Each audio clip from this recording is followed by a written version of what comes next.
এই মাজারে গিয়ে যদি কিছু দে, খাসি গরু যদি দেয়, পোলাও করে দেয়, তাহলে হয়তো আমার ভাগ্যের চাকা ঘুরবে। আল্লাহ বলছে এটা হারাম।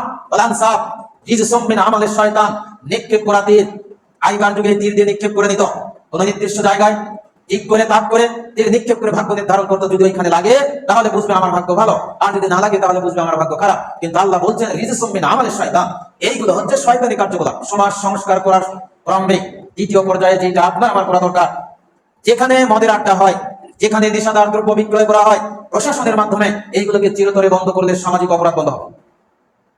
জুয়া যেখানে চলে, এই জুয়া যারা চালায় তাদেরকে ধরে যদি শায়েস্তা করা হয়, আজকে ঢুকবে ওরা, আর বের হওয়া নেই, বের হবে 40 বছর পরে, যখন ওর জুয়ায় কত টাকা ধরলে কত লাভবান হবে এটা আর বুঝবে না, তখন হাউস থেকে বের করতে হবে। ভাগ্য নির্ধারক যে জিনিসগুলি রয়েছে এইগুলো একেবারে চিরতরে যদি বন্ধ করে দেওয়া হয়, সামাজিক অপরাধ, রাষ্ট্রীয় অপরাধ থেকে মানুষ মুক্ত থাকবে। রহ রহ ছেলে আপনার আমার আশেপাশে নিষেধার দ্রব্য পান করে, কিন্তু আপনার আমার ওয়ার বলার কোনো ক্ষমতা নেই। নিষেধার দ্রব্য বিক্রয় করা হয়, প্রশাসন যদি আজকে নিয়ে যায়, 7 দিন পর 10 দিন পর টাকার বিনিময়ে আবার ছেড়ে দেওয়া হয়। এরকম করলে সমাজ কখনো সংস্কার হবে না, জাতির মানুষ, দেশের মানুষ ভালোভাবে থাকতে পারবে না, দেশের মানুষ সংস্কার হতে পারবে না। আল্লাহ বলেছে আমার পথ ধরে